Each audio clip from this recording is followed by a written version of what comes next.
cab utes. Aussies love them more than life itself. And lucky for us, that keeps us pretty busy because there's a lot going on in this segment. Buyers may be spending big bucks on pickup trucks, but this time around, we've aimed for a more realistic price tag.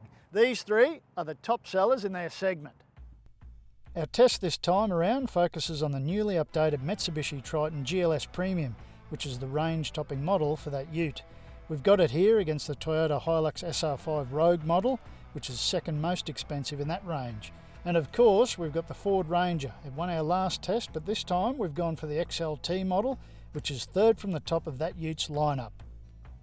So what sort of money are we talking? There's a big price difference between these three utes. Mitsubishi's value argument, well, it's arguably stronger than ever, and the equipment levels are also pretty different. We'll put these three utes through their paces. I'll take care of day-to-day driving and how they handle a load in the back. And I'll take care of towing and off-roading. Before we get to that, some important things about these three utes. They're all diesel powered, all have selectable four-wheel drive, and as tested, they're all automatic. There's a fair bit of variance in the drivetrains though. We've got Ford's new downsized bi-turbo diesel which has a 10-speed auto attached to it.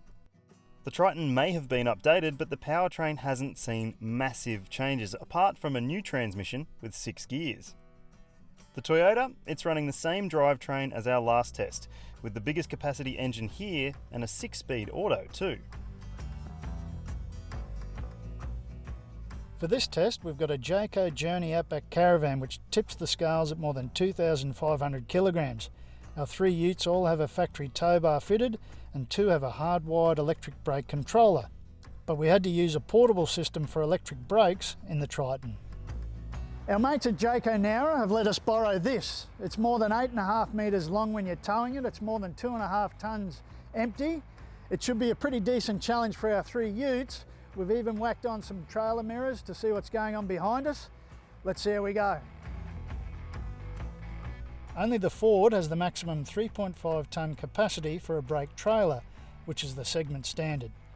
The Toyota has a lower 3.2 tonne capacity, meaning we're close to the GVM threshold with this caravan in tow, and the Mitsubishi's towing capacity is 3.1 tonnes.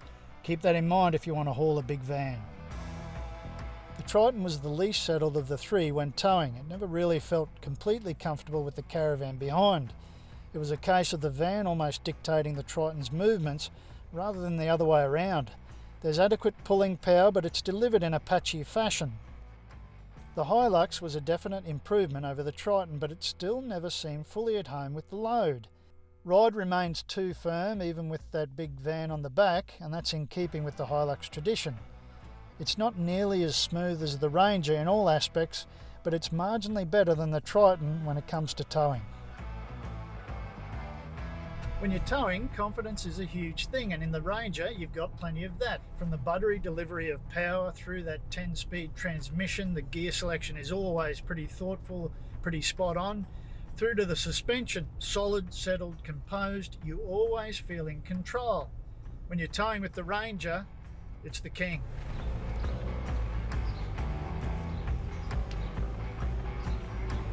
From fun to work, now it's time to test out these utes in terms of their payload capabilities.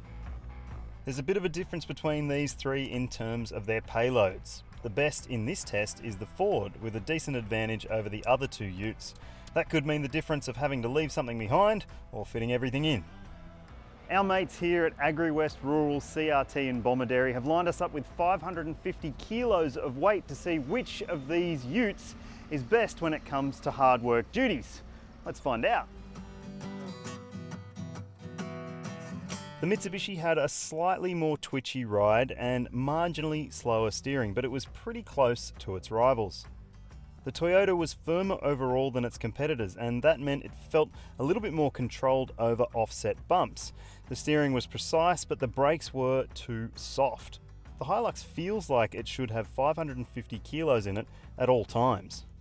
But it was the Ranger that was our winner with weight in the tray. Our only minor complaint was a touch of drivetrain shudder at lower speeds.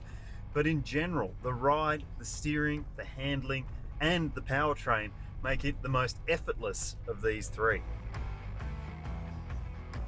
Now there's no doubt plenty of people will use these utes as their daily commuter, and that'll mean running around with nothing in the tub. And we've done exactly that over the past few days, covering hundreds of kilometres in these 3 utes. It hasn't just been me doing it either. Crafty's been with me and a couple of other members of the Cars Guide team, and here is what we thought. The Toyota's ride is harsh, verging on annoying with nothing in the tray, and that's a shame because otherwise it's a solid drive experience. The Triton is a more amenable daily driver than the Toyota. The ride's a lot more comfy and it's quieter at speed as well. The drivetrain offers enough pep to get you out of trouble, but it just can't quite match our winner for daily driving. Our winner for this part of the test, again, it's the Ford Ranger.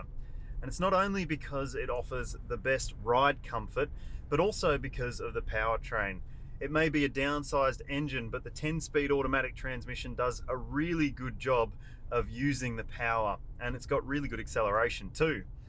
Plus, the ride comfort is excellent for everyone in the cabin, and for the driver, the steering is pinpoint. This is a really impressive ute. It's not just the driving experience that you want to consider when it comes to these 3 utes though. Each has notable differences when it comes to the interior. The Mitsubishi's cabin is pretty tidy with a good media system incorporating phone mirroring, but there's no sat-nav. And while there is improved storage, it still lacks some of the smarts of its rivals. The Toyota's screen has sat-nav but doesn't get Apple CarPlay or Android Auto. It has a few more storage options, but it also has a few sharp edges and rougher materials. The Ford's cabin is our pick for daily comfort. The screen gets nav included and you get the smartphone mirroring tech too. Plus, it just looks and feels a bit more passenger focused than its rivals. It also gets a digital speedo, which the others don't. Now for backseat space, we've set the driving seat in my position for each of these utes, and that should give you an indication of how much space I've got. I'm about 6 feet tall, and the Ranger basically sets the standard of these 3 of where it should be. There's good room back here for someone my size. The seat is a little bit firm and a little bit slippery, but generally the comfort levels are quite good. But it's the only one of these utes that misses out on rear seat air vents, which is a bit of a disappointment. But you do get a power point down here, which can keep things charged up. No USBs though. Space in the back seat of the Mitsubishi is pretty good without setting any new standards. There's enough room in here, but you do get nice additions such as these face height air vents, which pump air from the front of the cabin into the back. It's really nice on a cold morning or a hot day. Plus there are a pair of USB points back here to keep people's devices charged, and like all the utes in this test, there are ISOFIX points on the outboard sides of the rear seat and 3 top tether points as well. But as with all dual cab utes, it can be a bit of a pain to fit a child seat. When it comes to rear seat space, the Toyota is the least comfortable of these 3. It's got a lot to do with the shape of the seats. There's just not as much knee room or toe room for taller occupants back here. Plus, with headroom, you've got to watch it because these very hard grab handles could cause a bit of an accident off-road if you're not careful. But you do get rear seat air vents, and there are these clever little curry hooks built into the seats as well. If you want to know about all the standard inclusions and also how these 3 stack up in terms of their ownership promise, be sure to read the full written comparison. The link is in the description on YouTube, and while you're there, hit like and make sure you subscribe. Now all these utes are 4-wheel drive and their off-road cred is at stake. We've mapped out a loop that includes a little bit of everything, and we're pretty sure that's going to prove who's the best in the rough stuff. Our off-road course consists of a mix of different terrain. We're talking tight gravel tracks, deep ruts, and a fair bit of bush sand. Let's take a look at the specs of each of these 4x4 utes. All 3 have switch-on-the-fly 4-wheel drive systems, and each has hill descent control and a rear diff lock. For full-blown specs and details, read the review. We've got everything in there. On paper, you'd expect these 3 to perform pretty close to one another off-road. The Triton is a more than capable off-roader at low and high speeds. Its Super Select 2 system is very effective and always impresses with the controlled way it works on different terrain.